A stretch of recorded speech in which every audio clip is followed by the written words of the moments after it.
Hello, everyone. Education 380, Education 500. Dr. Allen here.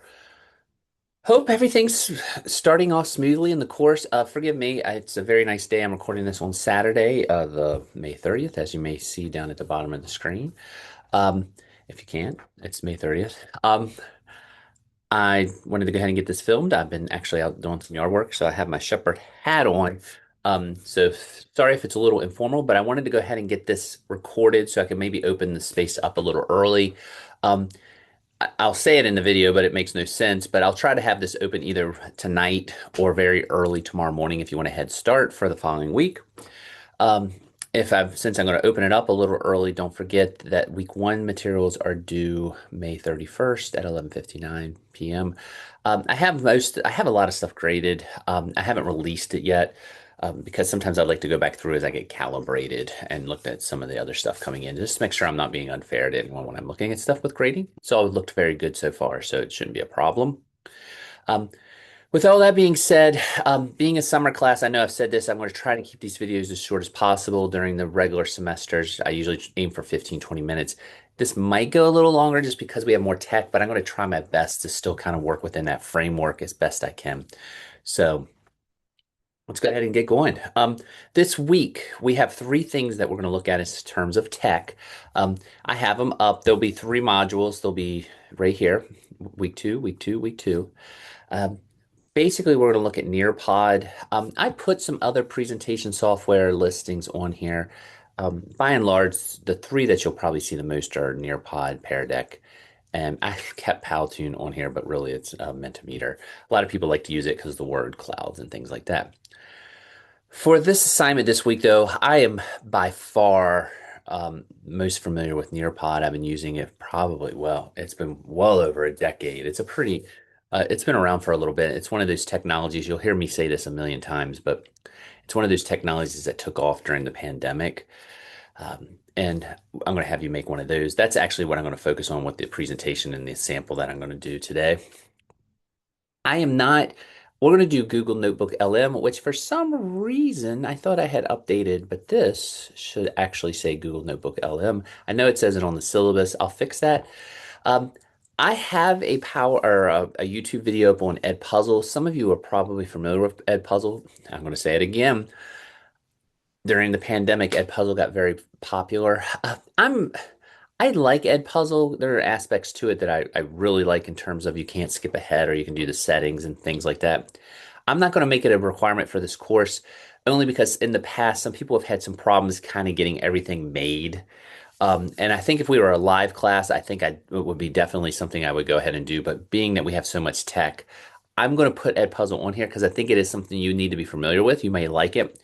I'll have some YouTube videos up, professionally done, a little more professional than this one, if you're interested. But this is, we're actually going to look at, and I'm just going to go ahead and put it on here. I'm a little ashamed of myself because I thought I had actually updated this, but that's life. Google Notebook LM is going to be one. I will tell you, I think I said this in that long one that I did last week, long video. Google Notebook LM, it's definitely got some AI features to it. I think it was what probably the most popular of the AI features because it's not quite as AI-y. I don't know if that makes sense. I'll show you here in a few minutes. And then we're also going to do QR codes, which are very simple. But I want to show you because there's some aspects to your Shepherd accounts that I don't think people are always aware that they have. And QR codes are something that's a very easy assignment. And most people know how to make QR codes, but once in a while there's someone who hasn't had to make one. So I just want to show you how to do it. And you'll just supply and submit that. Readings are Tech Like a Pirate, chapters 2 and 3. You'll have this blog too, which you'll just pick one of the texts that we're going to do, which is either going to be probably the Nearpod, Google Notebook, or the QR code. You'll do discussion 2. They should be all up there. Um, don't worry about Apple certification. It's the Google certification. I've kind of updated that. So I'll clean this up. I thought I had caught some of this, but when I record a little early, sometimes it's good for me to look at this. But when you see this, it'll be all up to date. And I think that should be it. So let's just go ahead and jump in. This week, I'm going to start with the Nearpod first, since it's the first on the list. Nearpod, I think most of you probably at this point have seen Nearpods. They're a very cool, I think, technology. I think they're very useful. If you've had me in class, I think there was a few names I recognize from Education 200 that are in this class, either or Education 581 if you're a graduate student. I like Nearpod just because you can get some formative assessment back. You can embed questions, you can embed polls, but you can still use your PowerPoints, and it just adds a little oomph, so to speak, to the PowerPoints. It's a tool I've used a lot over the years. I used it a lot when I was in middle school. I will say I didn't use it every day. I've heard some teachers say, "Oh, I use it every day because it da, da, da, da, da." I I felt like students get a little numb to it. But that's just a personal opinion. What works is what works for me doesn't necessarily work for other people. But I do think it's a really good technology, and you can actually download statistics and data, which is something when you get to EdTPA that's very beneficial. You can go, if you look here, you see you can export review reports. I don't want to pull it up because this is one that I did in a class, so I don't know whose names and all are showing. But just how you can look at it, like it's nice because you maybe I'll do a social studies question, but you might ask a question like, locate West Virginia on a map. You can download like if that's a question that students struggle with or not. Um, and you can kind of see what strengths and weaknesses are and things like that. So it is a cool tool. With all that being said, what I'm going to ask you to do is to make a Nearpod. We'll go over the assignment here in a minute, but let me just kind of show you how it's done. Well, you know what? Let's go to the assignment itself first. As you can see, you're going to create a Nearpod. Um, it's got to be 10 slides. Well, it says nine. One page can be the title page, obviously. Um, and you're going to embed some activities on this. I put poll, quiz, things like that. Honestly, when I created this, some of the stuff that was free has expanded. There used to be only a few things, like you could ask a question or something like that. I don't care what you put in there as long as there's three things that are in the PowerPoint that a student could complete. So also, you'll hear me say this a million times in this course also. You'll see things when you sign up for Nearpod. Hey, go to Nearpod Gold or do Nearpod Platinum. You are not required to do that. Just do the free sign up. Um, I will also tell you that Nearpod, it's a very cool tool. A lot of counties actually already have accounts that they pay for. So when you're teaching, you probably can get a free account with a more upgrade. But for the purposes of this class, the free account, it just works fine. So what do you need to do? Okay, so you need to create, a PowerPoint presentation or a presentation. So you can see I have a bunch in here, but you can just go, once you create your account, um, again, I would just use Google. You just go to nearpod.com. And let me actually show you when you hit this. This is one that I've done. When you teach, you can either do live or student paced.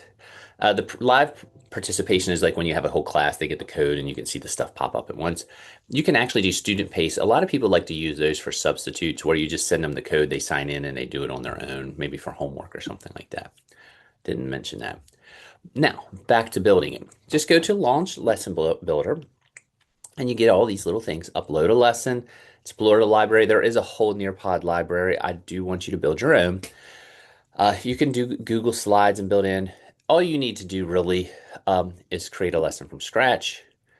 And as you can see, there's this. Now, a few things. This is your little toolbar where you can add things. As you can see, there's PDFs, there's multiple choice, there's draw, there's all this. I'll come back to this. I want to go back to this though. If you look here, you can actually create slides. If you hit this again, you can create the slides and type your information. I think that is not the best way to go with Nearpod. If you have a PowerPoint, I think it's easier to. Nearpod is a cool tool, but I think the slide building thing is still a little quirky.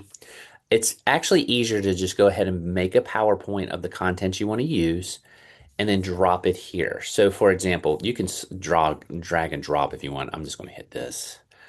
And let me go to my computer. I'm going to find a PDF real quick. I'm not going to be too picky. PDF. And do I have a PDF here? Um, you know what? Let me try this.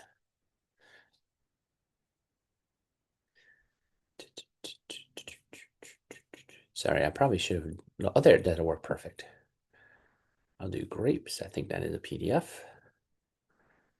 And then it's going to ask you when you put your PDF in there, individual slides or create PDF viewer. I do individual slides. And what it's going to do, it's going to load all those slides up. As you can see, they're there. And that's your first part. Now, granted, I want you to have 9 slides, but I think you get the point. You can do that. That's a lot easier to me if you already have a pre-existing PowerPoint than to go in and make each slide individually. You can do the individual slides though if you want. And then what you're going to do is you're going to hit this and you're going to just look through the different tools that it has. I don't care which ones you put on there. I know I specifically put those on there. That was kind of an old way that I did it, but let's just do multiple choice. You'll hit multiple choice, add, and you might say, what does the G in grapes stand for? It's a such size thing, and then it'll, we'll say geography. Good job.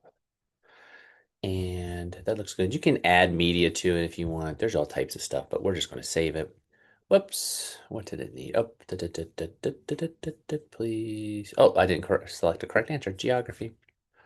Boom. And you see it's there.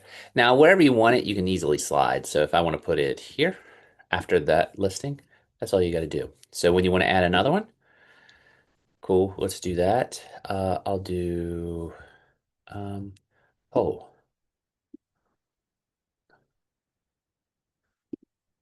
what do you think is the most important part of the grapes approach? This is a little bit of a, I'm doing this on the fly, but you can say organization, fun. This one, you don't need that, so you'll just hit that. And you can put that wherever you want. I'm not going to be picky. Let's just say you would do one more of these once you load your things up. Exit. And you see it's there. Now, here's what you need to do. You can do one of two things to submit this for me. You can hit there, the little 3 dots, boom, boom, boom, boom, boom. You can hit share and just send, you can just copy the link. That's fine. Most people do it this way though, because I guess it's the most fail-safe. When you hit the dots, you can export as a PDF and they just submit the PDF. That's fine. I don't have to take the quiz. I just need to see that you made the prompts in there and the PDF shows me that because it'll download everything.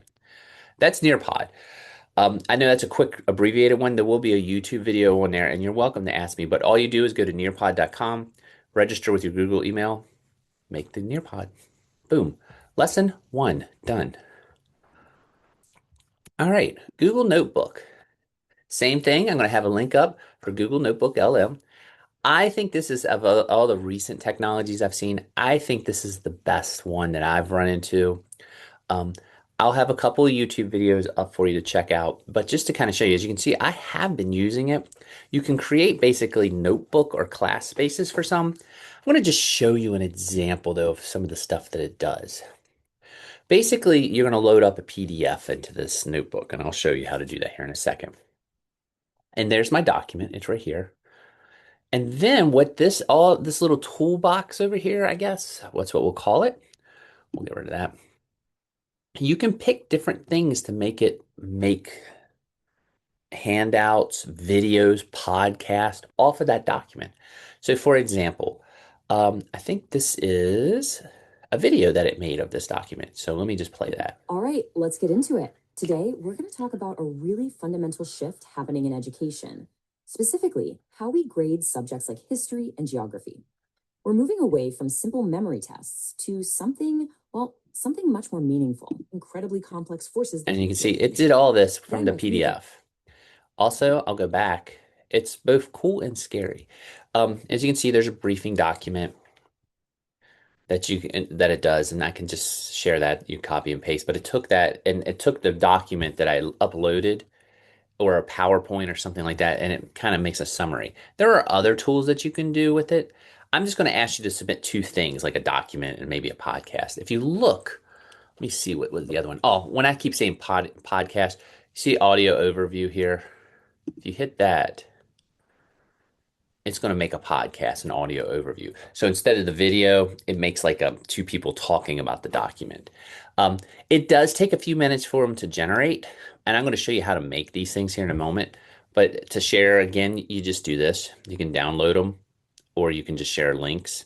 I've even told people, and I'll say this on here again, if you're really, really having problems like downloading or getting something to load or something like that, just screenshot it and submit it. I can usually see that you've done it there if we have to do it that way. I'd like to see what everyone's done, but as long as I can see you've created it, that's really the big thing. Um, so there's a podcast. I think I actually have some other podcasts. Let me go back. Um, that's the video. That's a video. I must have been really on a video kick. Ah, there's one. Here's a podcast. When you're faced with just a pile of information, maybe I think it's really good. This is something you can use for students if you want to kind of summarize documents and things like that. Where start? It feels like you need to understand it deeply, but it's just a wall of text or images. You can also enroll people in your classroom or your notebook, but I just need to see that you've done it. But I think it's really cool. So let me just go back. I'm selling it and not really showing you how to do it. All you need to do, once you again go to Google Notebook LM, log in with your Google account, you'll come to a space. Yours won't have all this, obviously, but it'll have create new notebook. Just hit the plus. And as you can see, it's just going to ask you to upload a file. I am going to upload. There's my scary face for my Google Arts and Culture, by the way. I thought I had a puss thing. Let me look. Sorry, I probably should have just moved them over. I thought I had something in here that would work. And I can always use the grapes thing there again. I thought I had loaded something up. Sorry, I'm talking to myself. There it is, right there. I'm going to load this up. All right, as you can see, it's loading, document, document, document. And actually, there it is. Okay. So this is something on the president, and it sees it has all this. I'll click it right here. And it's basically a summary of all the presidents for an AP US history exam. And it's a summary. Okay. You can load, by the way, let me go back to the sources. You can load other ones up in here and it'll combine them in the podcast, or you can just select which ones you want to create the documents from. But maybe I feel like this is just a lot of information for my students. I can click reports and pick any of these. I can do a briefing doc. I can do a study guide. It'll make it out of this. It'll take the information from the document and create these. You can do mind maps. It's actually generating one, so we'll look at it. And then if you want to do a video, I don't care. I would like you to do one paper and maybe one or two of these, either the video or the audio. I will warn you, the audio uploads a lot quicker than the video. The video sometimes takes, especially if it's a big document. But just load it up. It can be the PowerPoint. Heck, it can be the PowerPoint you use for the Nearpod. I don't care. I just want you to experiment with this a little bit. You can do infographics. Like I say, it's a pretty cool one. I'm kind of waiting for this to load up, and then I'll kind of show you. I've showed you the audio. And again, there will be YouTube videos up if you want to check this out in a little more detail. I'm trying to keep this a little more on task, but there you go. Let's see what this looks like. Boom. So there you go. There's different periods of parent. It did them in different periods of time. And then we can go, and there's the period, the presidents who fall under the critical period. Let's go to the Gilded Age. There's all the presidents that fall under the Gilded Age. And then you can go into even more. There's a little more major events that they did. Pretty darn cool, if you ask me. I'd like you to create two things in this. One, mind map, document, study guide, I don't care. And then one of the audio ones, either the video or the podcast. And again, just share them. If you have to, screenshot them. But that's Google Notebook LM. Mess around with this. I actually think this is a pretty cool and useful site. I think it can take a lot of complex documents and make them very Accessible to students. I have been using it a little bit in my classes. I've been actually giving them, especially last semester, I was playing around with this a lot more. I'm pretty familiar with it now. And I told them bear with me because some of the videos and PowerPoints and things like that I was using, I was trying to mess around with this a little bit. Um, Again, like all of this cool technology, don't get dependent on it. And I would actually say make sure you're using your documents that you made. Like this document is one that I had. It was from I did to help someone review for an AP exam. But anyway, that's that. That's Google. And last but not least for this week, I'm just going to go ahead and cross this out, close that out. This last thing. This is going to sound absolutely silly. It's probably the easiest thing you're going to do in terms of a technology in this class, but I wanted to show you anyway. I think everyone has seen this page before. This is the Shepherd University homepage. And when you go up here, there's your email. And I don't know if I'm signed in or not. It'd be great if I was, because I don't want to have to do the thing. All right, so there's some email. This is all great and everything. Most of it looks like it's all Washington Post and stuff like that. Nothing too incriminating on the email. Awesome. That's great. There's nothing to do with email in this. I want you to hit the waffle up here. And when you hit the waffle, you'll notice you have Microsoft Copilot, which is kind of cool. It can help you do some stuff with your PowerPoints. There's Outlook, it's your email. There's Forms, there's OneDrive, there's the OneDrive, the cloud. There's PowerPoint cloud, Word cloud, all that. I have a feeling most of you, hopefully, are pretty familiar with Word and PowerPoint and things like that. Um, with that being said, what I want you to do this week is go to Forms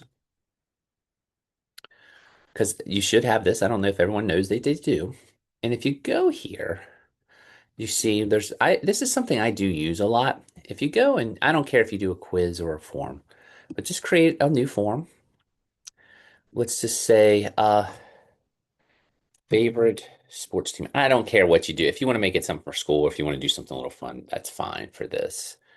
Favorite sports team. And then we're going to do, boom, quick start. Let's just do multiple choice. Um, which is your favorite football team? And you might go Commanders. You might go Cowboys. You might go Ravens. And let's do one more. We'll do Rams in honor of Shepherd. Okay, so let's just do one more question. So I don't care what you do, if you do text or whatever, you can do whatever, but which is your favorite baseball team? And you might go at those Yankees and Red Sox. Okay, that's awesome. And you can set your things. This is all cool. Now, what I want you to do, I don't think a lot of people know this. To collect, all you have to do, if you want to collect responses, you have a couple of options. Let me jump back there. I think I jumped into that. Once you make everything, by the way, I think on the directions I have 5 questions. So you need to make 5 questions. And then you're going to hit collect responses. And as you can see, I don't want the website. You can shorten it. If you want to submit it as backup, that's fine. You don't have to. But and this, I would suggest going ahead and changing it to anyone can respond. You could leave it with Shepherd because I have a Shepherd email, but it's just usually just easier to go ahead and say anyone can respond. It seems like people have had problems in the past. With that being said, I'm going to go back, collect responses. There's 3 choices right here. Hit that one. That's your QR code. You're going to download that QR code. Yep. And you're going to submit that on Brightspace. So 5 questions. I don't care what it is. It can be school related. It can be something fun. That's all fine. I just want you to create a QR code and submit it, just to know that you can make a QR code. And plus, I wanted to let you know you can do this stuff on your Shepherd ID. And actually, I'm going to end up taking this. And I do check the QR codes. I don't always do the quiz themselves. I just like to make sure that the link works and everything like that. Um, but that, I believe, everyone, is our technology this week. Um, I will send out a reminder tomorrow. Hopefully, I'm going to try my best to get these up tonight, but if not, it'll be very early tomorrow morning. I'll send out a reminder, an overview of everything. You'll probably get a reminder, or probably have already received a reminder just to submit everything on Sunday at 11:59 for week one. But that should do it. That's the tech. Oh, excuse me. I was trying not to cough. Um, Pollen was a little bad out this morning. Um, don't forget, you do need to do a blog. Um, Blog 2 is fine in terms of just picking either the QR code, the Google LM, Notebook LM, or the Nearpod to review. And then the discussion, I've kind of just jumped over that. It gets into a little bit about apps and some fun things you can do, but you can pick either topic. You can explain an app that you would like to do, or you can create something from what the examples that he has. Um, there's some other ones. I don't care which. If you want to do another little tech and submit it, that's fine. If you look, was I smart enough to keep this on here? I might have taken it off. I had some samples, I thought. Oh, yeah. If you see all this for week two, these are just samples of some of the apps that I've used in the past. You're welcome to give them a shot. It's a Facebook template. This is stuff I used to do with my students, and these were models that I had made. There was a fake Twitter one, I guess now X, that I did. It's a little having trouble loading. There's also a Netflix template that you can have students make a TV show about a topic. Like I would do something like, I don't know, if we were talking West Virginia history, like Mothman, the movie, and then they'd have to do descriptions and like similar and give episodes and like details, but they'd have to have certain things in there. If you want to do something like this instead of the actual posting of the discussion, that is fine. Um, I don't care which. Most people end up just doing the regular posting because of time. But if you want to go ahead and do I will say the fun one and make a template of some sort from any of the ones he mentions or the links, that's fine. Go ahead and just submit it on the discussion board. Or you can just explain which one you would do and get from there, which I think is usually the more popular one. Um, but as it says on there, it's the thing, good teach, there's a saying, good teachers steal. Some people are really nice, say, no, no, teachers don't steal, they just borrow. But I never gave anything back that I actually used and liked. I usually kept running with that idea.